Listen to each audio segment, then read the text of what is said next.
selamat pagi dari Sydney.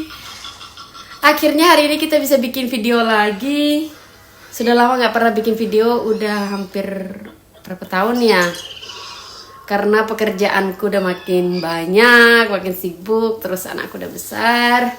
Terus apa ya, nanti kalau teman-teman udah di Sydney pasti ngerasain deh gimana rasanya kerja, jaga anak, ngurus rumah, masak, terus masih ada kerjaan lain lagi. Jadi kayak benar-benar stres. So itulah kenapa kita nggak pernah bikin video. Banyak teman-teman yang tanya tentang sekolah, tentang visa, tentang segala macam biaya sekolah, dan semuanya aku nggak pernah jawab. Terus ada yang marah-marah, ada yang ini. Aku juga nggak bisa balas komen. Well, minta maaf. Begitulah hidup di Sydney. Kamu nggak bisa ngehandle semuanya. Kalau kamu mau handle semuanya bisa sih. Cuman kayak stresnya naik. Oke. So hari ini aku cuma mau share sedikit tentang info yang heboh banget sekarang. Katanya udah nggak bisa lagi apply visa ke Australia, udah nggak bisa lagi apply visa sekolah, udah nggak bisa lagi apply visa turis dan segala macam. Sebenarnya bukan nggak bisa. Dari dulu sampai sekarang juga tetap aja sama, dokumen yang disiapkan sama, caranya juga sama, cuman sekarang hebohnya aja yang sama, yang beda gitu. Jadi kalau misalnya dulu apply visa yang ditolak ada 3-4 orang gitu, biasanya kayak ya diem aja gitu kan. Cuman sekarang kalau visanya ditolak kita langsung kayak upload kiri kanan, langsung kayak heboh gitu. Jadinya seolah-olah kayak apply visa ke Australia itu kayak sesuatu yang mustahil banget gitu. Padahal sebenarnya itu sama, cara apply juga sama, mau mandiri atau mau pakai agen sama, dokumen yang disiapkan juga sama. Cuman sekarang terlalu heboh aja gitu. Terus apakah apply visa di Australia benar seperti yang itu? Sebenarnya enggak. Banyak kok yang visanya diterima juga. Banyak kok juga anak sekolah yang datang, baru-baru datang juga banyak. 3-4 bulan yang lalu, 2 bulan yang lalu, minggu lalu juga banyak. Cuman ceritanya aja yang heboh gitu loh. Tapi enggak mau positive thinking, enggak mau berjuang, enggak mau ngurusin dokumen. Tapi kayak udah heboh banget cari siapa yang ditolak, siapa yang visanya gagal, siapa yang enggak bisa jalan ke sana. You know? Kenapa nggak fokus aja siapa yang udah keterima gitu? Kalau emang mau niat kesini, mau ngapply visa sekolah, ya udah fokus dong, fokus bahasa Inggrisnya, fokus dokumennya, fokus keuangannya gitu. Nggak usah cariin yang heboh-heboh banget. Padahal sebenarnya biasa-biasa aja. Banyak kok yang baru nyampe juga di sini gitu. So teman-teman yang bilang ada nggak visa sekolah, visa kerja gitu. Kalau bilang visa kerja sih sekarang emang nggak cuman sekarang doang sih, dari dulu juga emang nggak ada visa yang khusus untuk bekerja gitu, kecuali yang memang punya skill yang disponsori sama company dari Indonesia atau dari company di sini gitu. Ada visa skill, cuman kan aku nggak terlalu paham tentang visa skill itu karena itu levelnya orang-orang kelas atas kan, orang-orang yang memang punya kemampuan yang nggak kayak kita gitu. Tapi kalau misalnya untuk orang sekelas kita, kalau mau kerja di Australia banyak yang anak-anak yang baru nyampe, anak-anak yang masih muda juga banyak, anak-anak WHV yang aku lihat kemarin yang post di Facebook juga baru 2 bulan di sini, baru 1 bulan di sini, anak-anak WHV yang liburan sambil bekerja. Jadi nggak sesuatu yang mustahil untuk masuk ke sini, cuman kalau kamu terlalu fokus sama heboh orang yang ditolak visanya, orang yang gagal kesini mungkin karena keuangan belum siap atau mungkin dokumen gak lengkap, terus mereka bikin heboh dan kamu ikut tergoyah, dan itu masalahnya kamu, bukan masalahnya proses visa. So untuk teman-teman yang memang mau niat kesini, kalau emang fokus ngurusin visa, lagi ngurusin anak seperti biasa. Jadi kalau tadi kita bahas tentang perubahan yang lagi heboh, sebenarnya nggak ada perubahan sama sekali yang beda jauh gitu. Dari dulu juga proses dokumennya tetap sama, terus prosedur juga tetap sama, pakai agen, nota mandiri sama. Cuman sekarang yang beda itu ada tes IELTS-nya. Jadi kalau dulu kita tes IELTS, kayak terlalu besar ya suara aku. Jadi kalau dulu kita tes IELTS itu karena kita mau apply sekolah, visa sekolah di daftar sekolah di sekolah tertentu. Jadi karena ya sama lah kalau di Indonesia, kalau kamu mau daftar di sekolah A, B, C itu kan ada levelnya. Nah, untuk mereka menerima murid ini untuk masuk ke sekolah itu kan kadang-kadang harus dibutuhkan tes IELTS. Tapi tidak semua sekolah di Australia itu dites dulu IELTS-nya baru masuk ke sekolah. Ada sekolah-sekolah di Australia juga banyak yang tidak membutuhkan tes IELTS. Nah, cuman sekarang diwajibkan semua anak murid-murid yang mau sekolah di Australia atau student-student yang mau sekolah di Australia diwajibkan tes IELTS dulu dan skornya harus mencapai 6,1. Itu aja yang bertambah. Jadi kalau dari dulu dokumennya paspor, kartu keluarga, KTP, terus deposito uang di rekening minimal 350 juta sampai 500 juta minimal ya. Terus rekening koran 3 bulan terakhir, terus bank statement, terus ke bukti kepemilikan aset dari dulu sampai sekarang sama. Jadi nggak ada yang bertambah, nggak ada yang berkurang, tetap sama dokumen yang kamu butuhkan, yang kamu pakai, prosedurnya sama, daftarnya juga sama, cuman ada tambahan yaitu IELTS. Oke. Bagaimana kalau misalnya IELTS-nya tidak tembus 6.1? Jadi aku sempat kontak agen sekolah kemarin, aku tanya-tanya, dia bilang kalau misalnya kamu tidak capai 6,1 maka kamu bisa dipaketkan dengan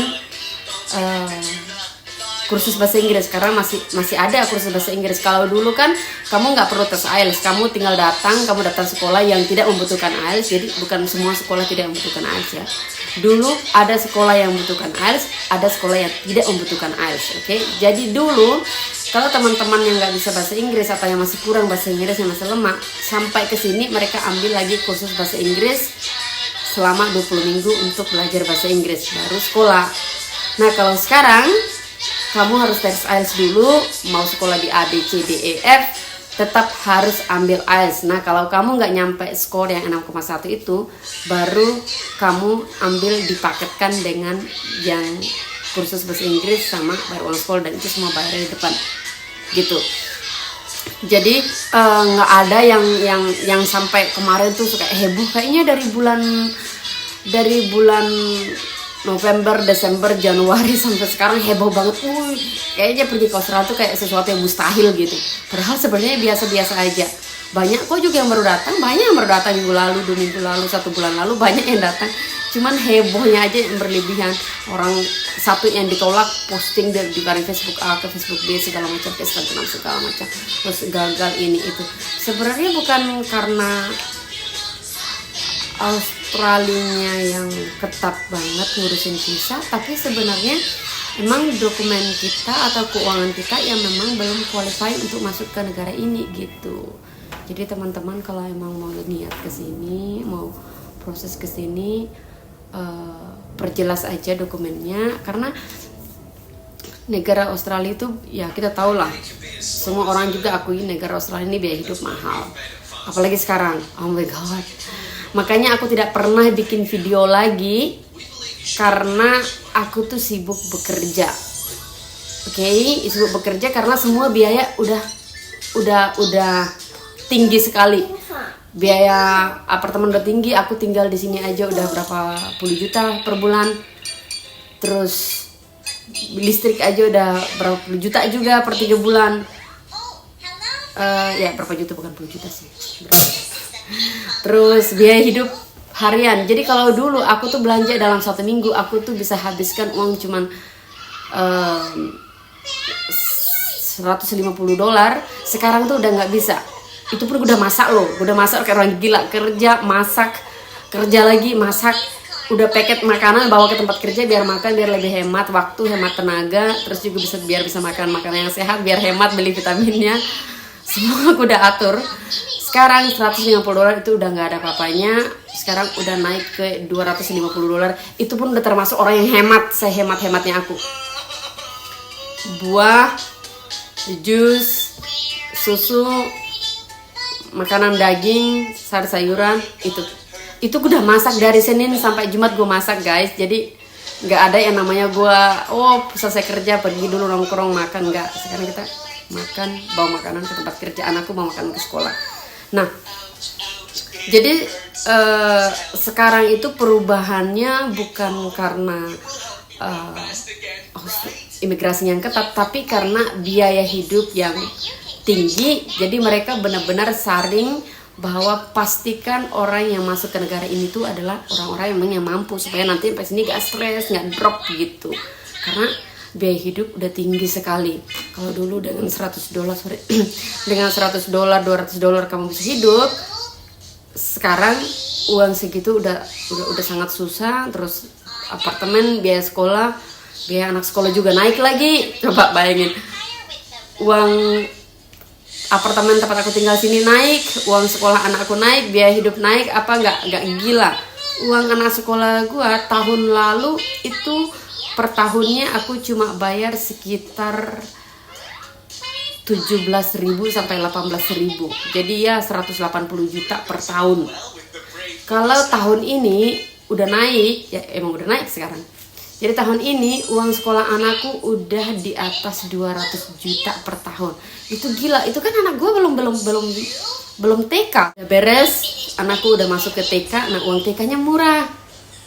Katanya, kan gue belum tahu juga, belum daftar. Aku baru siapkan dokumennya, udah daftar sekolahnya. Jadi tahun depan baru aku tahu uang TK tuh berapa. Kalau sekarang uang prasekolah. Jadi teman-teman membayangkan aja uang sekolah sekarang aja udah segini untuk anak kecil. Itu apalagi dewasa. Tapi kalau misalnya teman-teman jangan bandingin sih, uang prasekolah emang mahal dibanding uang kuliah. Kalau kemarin aku lihat yang college itu harganya per 4 bulan ada yang 1.800 per 4 bulan. Jadi sekitar ya 18 juta per 3 bulan. Per 3 bulan kayak gitu. Itu baru sekolah college yang kemarin aku lihat, tapi nggak terlalu jelas. Kalau misalnya teman-teman mau pengen tahu uang sekolahnya berapa, karena setiap sekolah uang sekolahnya beda, kalian bisa langsung kontak agen-agen dekat-dekat kalian supaya kalian cek biaya uang sekolah kalian itu berapa. Tapi kalau misalnya aku mau bocorkan sedikit di sini, biaya hidup perkiraan untuk anak-anak sekolah seperti kalian, single gitu, tanpa anak, tanpa suami, ya sekarang kalau kalian lagi pintar-pintar biaya hidup 200-an lah per minggu gitu. 200 per minggu itu kalian bisa masak di rumah mungkin, atau mungkin bisa beli, tapi jangan terlalu ya pandai ini terus kalau enggak bangkrut sudah. Kan sekarang adalah hebohnya aja kita-kitanya, kayak seolah-olah datang ke sini kayak udah nggak ada jalan, nggak bisa atau apapun, padahal sebenarnya masih biasa. Kita juga yang tinggal di sini masih lihat orang yang baru-baru datang, orang yang liburan juga banyak, apalagi kemarin Natal banyak. Jadi nggak ada yang aneh, nggak ada yang seperti kalian lihat di video-video katanya apply visa ke Australia susah. Ini yang susah karena emang dokumen tidak sesuai. Karena di sini mereka memastikan orang yang datang ke sini harus punya uang dan harus, teman-teman, biaya hidup mahal. Terus apakah uang sekolah naik? Ya naik. Jadi uang sekolah sekarang di Australia nggak cuman uang kuliah yang naik, semua uang biaya naik. Jadi mulai dari apartemen, makanan, segala macam, sama lah kayak di Indonesia. Indonesia juga kan apa-apa sekarang naik. Jadi kalau teman-teman ngelihat di Indonesia ada sesuatu yang naik, nah kamu bayangin aja di sini juga naik. Cuman di sini hitungnya pakai dolar, di sana Indonesia hitungnya pakai rupiah. Jadi nggak ada yang terlalu berlebihan berubahnya, tapi berubahnya juga sama seperti negara-negara lain, sama seperti Indonesia. Oke, so itu dia yang aku bisa share buat teman-teman. Maaf jarang sekali bikin video karena pekerjaan, terus sibuk ngurus rumah, ngurus anak, terus aku harus kerja. Oke, bye bye, makasih. Halo, selamat pagi. Nama saya Mina. Umur saya 4 tahun. Tahun. Oke.